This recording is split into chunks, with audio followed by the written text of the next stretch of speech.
Hi ಎಲ್ರಿಗೂ ನಮಸ್ಕಾರ. ನೀವು ನೋಡ್ತಾ ಇದ್ದೀರಾ ಸ್ಪೀಡ್ ಪ್ಲಸ್ ಕರ್ನಾಟಕ. ನಾನು ನಿಮ್ಮ ಮಂಜು ಗೌಡ. ನಟಿ ರಣ್ಯಾ ರಾವ್ ಮಾಣಿಕ್ಯ ಸಿನಿಮಾನ ಯಾರೆಲ್ಲ ನೋಡಿರ್ತೀರೋ ಅವರಿಗೆ ಇವರ ಪರಿಚಯ ಇದ್ದೇ ಇರುತ್ತೆ. ಮಾಣಿಕ್ಯ ಸಿನಿಮಾ ಅಂತ ಯಾಕೆ ಹೇಳ್ತಿದ್ದೀನಿ ಅಂದರೆ ಅದಾದ ನಂತರ ಸಾಕಷ್ಟು ಚಿತ್ರಗಳಲ್ಲಿ ಇವರು ಕನ್ನಡದಲ್ಲಿ ಕಾಣಿಸ್ಕೊಳ್ಳಿಲ್ಲ, ಚಿತ್ರರಂಗದಿಂದ ದೂರ ಉಳ್ಕೊಂಡಿದ್ರು. ಆದರೆ ಇವರ ಮೊದಲ ಚಿತ್ರ ಮಾಣಿಕ್ಯ ಇವರಿಗೆ ಸಾಕಷ್ಟು ದೊಡ್ಡ ಮಟ್ಟದ ಹೆಸರನ್ನು ತಂದುಕೊಟ್ಟಿತ್ತು. ಇವರ ಅಭಿನಯವನ್ನು ಕನ್ನಡಿಗರು ಮೆಚ್ಕೊಂಡಿದ್ರು. ಇವರಿಗೆ ಸ್ಯಾಂಡಲ್ವುಡ್ನಲ್ಲಿ ಒಂದು ಒಳ್ಳೆಯ ಫ್ಯೂಚರ್ ಇದೆ ಅಂತ ಕೂಡ ಭಾವಿಸಿದರು. ಆದರೆ ಅದಾದ ನಂತರ ಈ ನಟಿ ರಣ್ಯಾ ರಾವ್ ಅವರು ಏನಿದ್ದಾರೆ ಎಲ್ಲೂ ಕೂಡ ಕಾಣಿಸ್ಕೊಳ್ಳಿಲ್ಲ. ಯಾವ ಪಟಾಕಿ ಗೋಲ್ಡನ್ ಸ್ಟಾರ್ ಗಣೇಶ್ ಅವರ ಪಟಾಕಿ ಚಿತ್ರದಲ್ಲಿ ಬಿಟ್ಟರೆ ತದಾದ ನಂತರ ಯಾವ ಚಿತ್ರಗಳಲ್ಲೂ ಕಾಣಿಸ್ಕೊಳ್ಳಿಲ್ಲ, ಚಿತ್ರರಂಗದಿಂದ ದೂರ ಉಳ್ಕೊಂಡಿದ್ರು. ಇಂತಹ ನಟಿ ರಣ್ಯಾ ರಾವ್ ಅವರನ್ನು ಬೆಂಗಳೂರಿನ ಏರ್ಪೋರ್ಟ್ನಲ್ಲಿ ಕಸ್ಟಮ್ಸ್ ಅಧಿಕಾರಿಗಳು ಸೋಮವಾರ ರಾತ್ರಿ ಕಸ್ಟಡಿಗೆ ತೆಗೆದುಕೊಂಡು ಮ್ಯಾಜಿಸ್ಟ್ರೇಟರ ಮುಂದೆ ಹಾಜರುಪಡಿಸಿ ಅವರಿಗೆ ಇದೇ ತಿಂಗಳ 18ನೇ ತಾರೀಕಿನವರೆಗೂ ನ್ಯಾಯಾಂಗ ಬಂಧನಕ್ಕೆ ಕಳುಹಿಸಿಕೊಡಲಾಗಿದೆ. ಪರಪ್ಪನ ಅಗ್ರಹಾರ ಜೈಲನ್ನು ನಟಿ ರಣ್ಯಾ ರಾವ್ ಸೇರಿಕೊಂಡಿದ್ದಾರೆ. ಯಾಕೆ ಇವರಿಗೆ ಈ ಪರಿಸ್ಥಿತಿ ಯಾಕೆ ಬಂತು? ಕಸ್ಟಮ್ಸ್ನ ಅಧಿಕಾರಿಗಳು ಬೆಂಗಳೂರಿನ ಏರ್ಪೋರ್ಟ್ನಲ್ಲಿ ಇವರನ್ನು ಯಾಕೆ ಬಂಧಿಸಿದ್ರು ಅನ್ನೋದನ್ನು ನಾನು ಈ ವಿಡಿಯೋದಲ್ಲಿ ಎಳೆಯಾಗಿ ಹೇಳ್ತಾ ಹೋಗ್ತೀನಿ. ಮೊದಲನೇದಾಗಿ ರಣ್ಯಾ ರಾವ್ ಅವರು ಕಳೆದ ಆಲ್ಮೋಸ್ಟ್ 1 ವರ್ಷದಲ್ಲಿ 30ಕ್ಕೂ ಅಧಿಕ ಬಾರಿ ಪದೇ ಪದೇ ದುಬೈಗೆ ಪ್ರವಾಸವನ್ನು ಮಾಡಿರ್ತಾರೆ.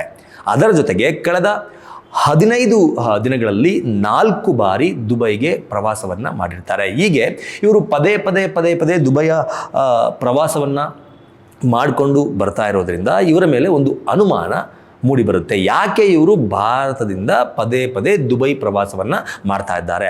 ಯಾರಾದರೂ ಆಗಲಿ ದುಬೈಗೆ ಹೋಗ್ತಾರೆ ಅಂತಂದರೆ 1 ಸಲ ಹೋಗ್ಬೋದು, 2 ಸಲ ಹೋಗ್ಬೋದು, 3 ಸಲ ಹೋಗ್ಬೋದು, ಅಥವಾ ಅಲ್ಲಿ ಅವರದ್ದೇನಾದರೂ ಬಿಸ್ನೆಸ್ ಇದ್ದರೆ ಅಥವಾ ಅವರ ಸಂಬಂಧಿಗಳು ಯಾರಾದರೂ ಅಲ್ಲಿದ್ದರೆ ಹೋಗಿ ನೋಡಿಕೊಂಡು ಮಾತಾಡಿಸ್ಕೊಂಡು ಬರೋದು, ಅಥವಾ ಬಿಸ್ನೆಸ್ಗಳನ್ನು ನೋಡಿಕೊಂಡು ಬರೋದು, ಅಥವಾ ಪ್ರವಾಸವನ್ನು ಮಾಡಿಕೊಂಡು ಬರೋ ಕಾರಣಕ್ಕೋಸ್ಕರ ದುಬೈಗೆ ಜನ ಹೋಗ್ತಾರೆ. ಆದರೆ ಇವರು ಪದೇ ನಾನು ಹೇಳ್ದಂಗೆ ಕಳೆದ 1 ವರ್ಷದಲ್ಲಿ 30 ಬಾರಿ, ಈ ವರ್ಷದ ಆರಂಭದಿಂದ ಅಂದರೆ 2025ರ ಆರಂಭ ಜನವರಿಯಿಂದ ಇಲ್ಲಿಯವರೆಗೂ ಒಂದು 10 ಬಾರಿ ದುಬೈ ಪ್ರವಾಸವನ್ನು ಮಾಡಿದ್ದಾರೆ. ಅದರಲ್ಲೂ ಕಳೆದ 15 ದಿನಗಳಲ್ಲಿ 4 ಬಾರಿ ದುಬೈ ಪ್ರವಾಸವನ್ನು ಮಾಡಿದ್ದಾರೆ. ಇದು ಕಸ್ಟಮ್ಸ್ ಅಧಿಕಾರಿಗಳ ಗಮನಕ್ಕೆ ಬರುತ್ತೆ. ಅವರಿಗೆ ಒಂದು ಸಂಶಯ ಬರುತ್ತೆ, ಯಾಕೆ ಇವರು ಪದೇ ಹೋಗ್ತಾ ಇದ್ದಾರೆ ಅಂತ. ಹಾಗಾಗಿ ಮೊನ್ನೆ ಸೋಮವಾರ ನಟಿ ರಣ್ಯಾ ರಾವ್ ಅವರು ದುಬೈನಿಂದ ಬೆಂಗಳೂರಿನ ಅಂತಾರಾಷ್ಟ್ರೀಯ ವಿಮಾನ ನಿಲ್ದಾಣ ಕೆಂಪೇಗೌಡ ವಿಮಾನ ನಿಲ್ದಾಣಕ್ಕೆ ಬಂದು ಇಳಿದಾಗ ಅವರನ್ನು ವಿಚಾರಣೆಗೆ ಅಂತ ಕರೆದುಕೊಂಡು ಹೋಗ್ತಾರೆ. ವಿಚಾರಣೆಗೆ ಅಂತ ಕರೆದುಕೊಂಡು ಹೋದಾಗ ಅಂದರೆ ನೀವು ಯಾಕೆ ಪದೇ ದುಬೈಗೆ ಹೋಗ್ತಾ ಇದ್ದೀರಿ, ಹೋಗೋದಕ್ಕೆ ಕಾರಣ ಇರು, ಈ ರೀತಿ ಎಲ್ಲ ಆ್ಯಂಗಲ್ನಲ್ಲೂ ಅವರನ್ನು ವಿಚಾರಣೆ ನಡೆಸ್ತಾರೆ. ಅದರ ಜೊತೆಗೆ ಅವರು ದುಬೈನಿಂದ ತಂದಿದ್ದಂತಹ ಒಂದಷ್ಟು ಲಗೇಜ್ ಏನಿರುತ್ತೆ ಆ ಲಗೇಜ್ ಎಲ್ಲವನ್ನ ಸಹ ಪರಿಶೀಲನೆ ಮಾಡ್ತಾರೆ. ಆದರೂ ಸಹ ಅವರಿಗೆ ಏನು ಗೊತ್ತಾಗೋದಿಲ್ಲ, ಏನಾಗ್ತಾಯಿದೆ, ಇಷ್ಟೊಂದು ಸಲ ಯಾಕೆ ಹೋಗಿ ಬರ್ತಾ ಇದ್ದಾರೆ, ಏನು ಕಳ್ಳಸಾಗಣೆ ವಸ್ತುಗಳು ಇಲ್ವಲ್ಲ ಅಂತ ಅವರಿಗೆ ಅನುಮಾನ ಬಂದಾಗ ಅವರು ಒಂದು ಬೆಲ್ಟನ್ನು ಧರಿಸಿರ್ತಾರೆ. ರಣ್ಯಾ ರಾವ್ ಅವರು ಧರಿಸಿದ್ದ ಬೆಲ್ಟ್ನಲ್ಲಿ ಚಿನ್ನ ಅಡಗಿತ್ತು ಅಥವಾ ಚಿನ್ನದ ಬಿಸ್ಕೆಟ್ಗಳು ಅಡಗಿತ್ತು ಅನ್ನೋದು ಅವರ ಗಮನಕ್ಕೆ ಬರುತ್ತೆ. ಆ ಬೆಲ್ಟನ್ನು ಪರಿಶೀಲನೆ ನಡೆಸಿದಾಗ ದುಬೈನಿಂದ ದಾಖಲೆ, ಆಧಾರ ಅಥವಾ ಲೀಗಲ್ ಆಗಿ ತರದೇ ಇರುವಂತಹ ಇಲ್ಲೀಗಲ್ ಚಿನ್ನ ಅವರ ಬೆಲ್ಟ್ನಲ್ಲಿ ಪತ್ತೆ ಆಗುತ್ತೆ. ಆ ಬೆಲ್ಟನ್ನು ಅವರು ಅವರ ಬಟ್ಟೆಯನ್ನು ಧರಿಸಿ, ಅಂದರೆ ಬಟ್ಟೆಯನ್ನು ಮುಚ್ಚಿಕೊಳ್ಳುವುದರ ಮೂಲಕ ಸೇಫ್ ಆಗಿ ಬರ್ತಾ ಇರ್ತಾರೆ. ನೀವು ಅನ್ಕೋಬೋದು, ಏನು ಈ ಥರ ಕಳ್ಳ ಸಾಗಣೆ ಮಾಡ್ಕೊಂಬಂದಾಗ ಮೆಟಲ್ ಡಿಟೆಕ್ಟರ್ ಇರುತ್ತೆ, ಸ್ಕ್ಯಾನರ್ ಇರುತ್ತೆ, ಅದರಲ್ಲೂ ಲೇಡೀಸ್ಗೆ ಒಳಗಡೆ ಕರ್ಕೊಂಡು ಹೋಗ್ಬಿಟ್ಟು ಅಂದರೆ ಸಪ್ರೇಟಾಗಿ ಚೆಕ್ ಮಾಡ್ತಾರೆ.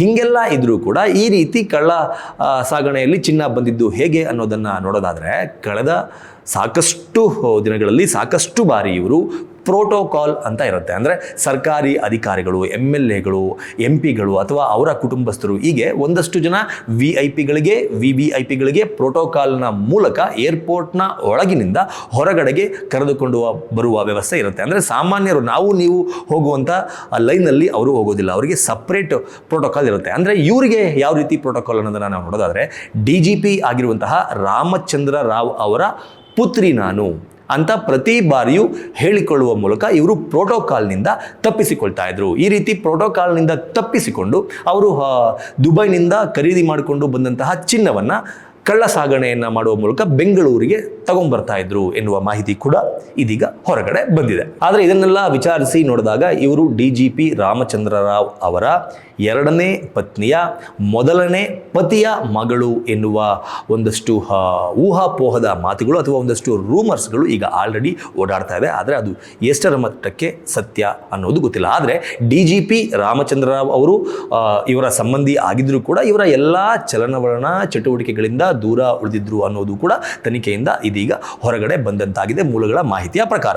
ಇದರ ಜೊತೆಗೆ ಹೀಗೆ ನಟಿ ರಣ್ಯಾ ರಾವ್ ಅವರನ್ನು ಅರೆಸ್ಟ್ ಮಾಡಲಾಯಿತು. ಅರೆಸ್ಟ್ ಮಾಡಿ ಮ್ಯಾಜಿಸ್ಟ್ರೇಟರ್ನ ಮುಂದೆ ಪ್ರಸ್ತುತಪಡಿಸಲಾಯಿತು, ಅವರನ್ನು ಜೈಲಿಗೆ ಕಳಿಸಲಾಯಿತು. ಇದಾದ ನಂತರ ಇವರು ಸಿಗಾಕೊಂಡಿರೋದು ಈಗ ಒಂದು ಬಾರಿ, ಆದರೆ ಕಳೆದ 1 ವರ್ಷದಲ್ಲಿ 30ಕ್ಕೂ ಅಧಿಕ ಬಾರಿ ದುಬೈಗೆ ಹೋಗಿ ಬಂದಿದ್ದಾರಲ್ಲ. ಓಕೆ, ಏನಕ್ಕೆ ಹೋಗಿ ಬಂದರು? ಇದೇ ತರಹದ ಚಿನ್ನದ ಬಿಸ್ಕೆಟ್ಗಳನ್ನು ಅಥವಾ ಚಿನ್ನವನ್ನು ಕಳ್ಳ ಸಾಗಾಣೆ ಮಾಡಿರಬಹುದು ಎನ್ನುವ ಅನುಮಾನದಲ್ಲಿ ಅವರ ಮನೆಯನ್ನು ಸಹ ಸರ್ಚ್ ಮಾಡ್ತಾರೆ ಅಧಿಕಾರಿಗಳು. ಮನೆಯನ್ನು ಸರ್ಚ್ ಮಾಡಿದಾಗ ಅವರಿಗೆ ಆಶ್ಚರ್ಯ ಆಗಿದೆ.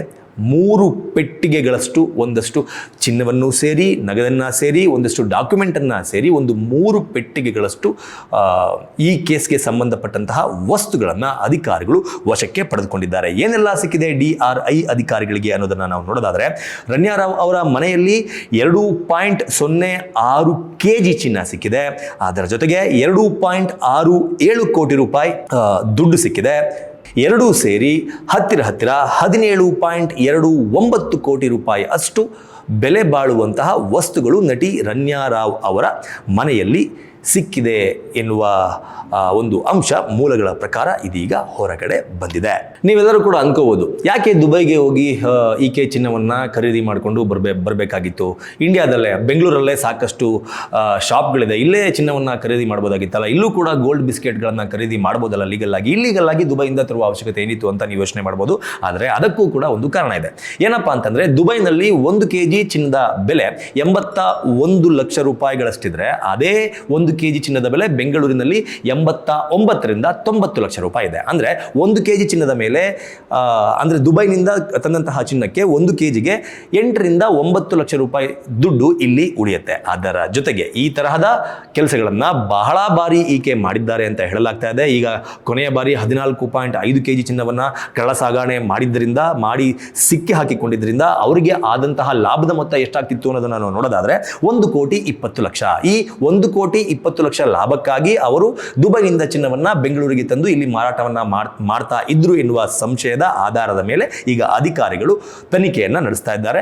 ಇದಿಷ್ಟು ನಟಿ ರಣ್ಯಾ ರಾವ್ ಅವರು ಅರೆಸ್ಟ್ ಆಗಿರುವುದಕ್ಕೆ ಸಂಬಂಧಪಟ್ಟಂತಹ ಒಂದಷ್ಟು ಮಾಹಿತಿಗಳು.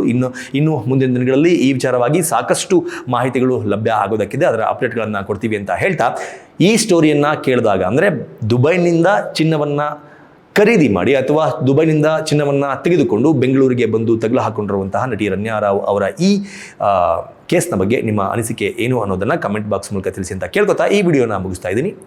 ನಮಸ್ಕಾರ. Beat plus Karnataka.